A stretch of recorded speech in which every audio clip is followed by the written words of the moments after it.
நன்றி sir. Sir அடுத்து வந்து பாரதியார் ஃபேமிலில இருந்து ஒருத்தர் பேசுறாங்க. ரொம்ப சந்தோஷங்க. மரியாதை உங்களுக்கு எல்லாம் கொடுக்க வேண்டி இருக்குது.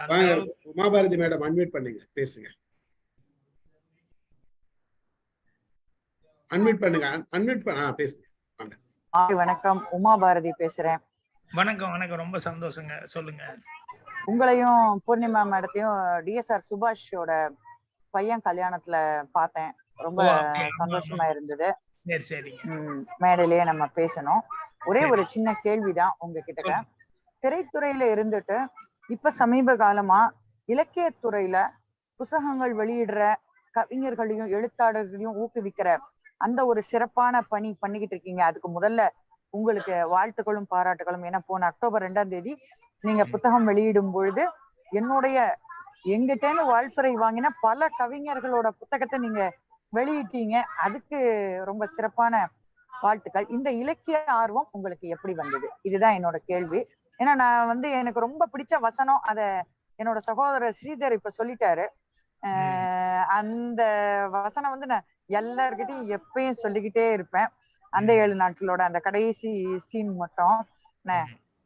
அதனால அத நம்ம இப்ப ஸ்கிப் பண்ணிடலாம் அவர் சொல்லிட்டதுனால.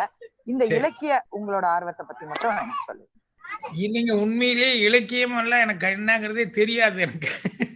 அதுதான் உண்மை. ஏன்னா படிக்கிற காலத்துல வந்து நான் பாடத்துல சரியா கவனம் எனக்கு போகல. அந்த பாஸ் மார்க் வாங்கணும் அப்படின்னு சொல்லி படிச்சுட்டு இருந்த ஒழிய இப்ப கூட எனக்கு ஒரு இலக்கிய விழா, அதுல வந்து நிறைய புலவர்கள் கவிஞர்கள் இவங்க எல்லாம் கலந்துக்கிட்டாங்க. அப்போ ஒருத்தர் அப்ரிசியேட் பண்ணி என்ன ரொம்ப பிரமாமா ஒண்ணு சொன்னாரு. பாக்யராஜ் எவ்வளவு தூரம் இலக்கியத்துல ரொம்ப சிறப்பு அப்படிங்கிறத ஒரு படத்துல பார்த்தேன், எனக்கு ரொம்ப பிடிச்சது. இந்த மடலேறுதல் அப்படிங்கறத வந்து அவ்வளவு பிரமாமா கையாண்டு இருக்காருன்னு நான் முழிக்கிறேன். என்னடா மடலேறுதல்னா என்ன, நமக்கு எதுவுமே தெரியலையே, இவரு நான் பிரமாமா கையாண்டேன்னு சொல்றாரு அப்படின்ட்டு அப்படியே கூர்ந்து கவனிச்சா அப்பா அவர் சொல்றாரு, இந்த காதலிச்ச பொண்ணுக்காக வந்து அந்த வீட்டுல எங்க வீட்டை விட்டு போட்டு வந்து அந்த ஊர்ல குடியிருந்துட்டு அந்த வீட்டுக்கு எதிர்த்தாப்புல வந்து ஏன் சோ கதையை கேளு தாய் குலமேன்னு பாட்டு பாடி இது பண்ற பாருங்க. என்னுடைய காதலை வந்து நான் இப்படி இந்த ஊர் பொண்ணை நம்பி லவ் பண்ணி வந்தேன், நீங்க எல்லாம் எனக்கு சப்போர்ட் பண்ணணும், இப்படி வந்து அந்த பொண்ணு அவங்க அப்பா பேச்சு கேட்டு இப்படி இருக்காளே, என் காதலுக்கு நீங்க எல்லாம் சப்போர்ட் பண்ணுங்க அப்படின்னு சொல்லிட்டு நான் அந்த ஏன் சோ கதையை கேளுன்னு பாட்டு பாடுற பாருங்க.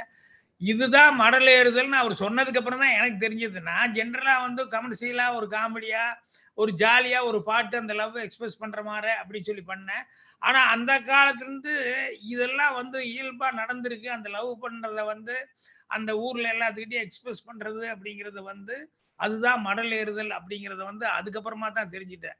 இந்த மாதிரி நிறைய இலக்கியம் அப்படிங்கிறது வந்து எனக்கு தெரியாம ஏதோ எனக்கு நான் சினிமாவில் ஏதோ பண்ணிட்டு இருக்கிறேன் ஒழிய அப்புறம் அதுல இருந்து சான்றுகள் எல்லாம் சொல்லும் போதுதான் ஓ இது இப்படியா, ஓ இது இப்படியா அப்படின்னு சொல்லிட்டு நானே தெரிஞ்சுக்கிறேன். இப்ப நீங்க பாரதியார்னு சொல்லும்போது பாரதியார்கிட்ட எல்லாரும் கவிதைகளை பத்தி சொல்லுவாங்க, நானே அசந்து போய் ஆன்னு கேட்டிருப்பேன். ஆனா நான் அவர்கிட்ட ரொம்ப லைக் பண்ணி பண்றது என்னன்னா, சுதந்திர வேட்கைக்காக சுதந்திர தாகத்தோட அதுக்காக பாட்டு பண்ணிட்டு இருந்தார் பாருங்க. அதெல்லாம் அவருடைய பெஸ்ட் அப்படிங்கிறது என்னன்னா, சுதந்திரம் கிடைச்சிருச்சு அப்படின்னு சொல்லிட்டு அதுக்காக பாட்டு வந்து எவ்வளவு தீர்க்க தரிசனமா வந்து அவர் வந்து பாட்டு ஆடுவோமே பள்ளு பாடுவோமே ஆனந்த சுதந்திரம் அடைந்து விட்டோம். இது வந்து எவ்வளவு ஒரு நம்பிக்கை இருந்திருந்தால் இது கண்டிப்பா நடக்க போகுதுன்னு எவ்வளவு தீர்க்க தரிசனமா அவர் வந்து அதுக்கும் ஒரு பாட்டு எழுதியிருப்பாரு அப்படிங்கறது நினைக்கும் போது எனக்கு உண்மையிலேயே ரொம்ப ஆச்சரியமாவும் அது ரொம்ப பெருமைப்படக்கூடிய ஒரு சமாச்சாரமாவும் இருக்கு. நன்றி நன்றி மேடம், நன்றி. அவங்க டிராவல்ல இருக்கிறாங்க, அதனால டிஸ்டர்பன்ஸ். நன்றி நன்றி நன்றி. வாங்க சார், நாராயணன் சார் வாங்க. சமீபத்திலோட கோவில்பட்டி போனப்ப அப்படியே போயிட்டு வந்தேன். அந்த அவங்க வீட்டு வழியா அதை பாடசாலை ஆக்கிட்டு இருந்தாங்களே, அதெல்லாம் கண்ணுல பாத்துட்டு வந்தேன். ரொம்ப இதா. சரிங்க சரிங்க.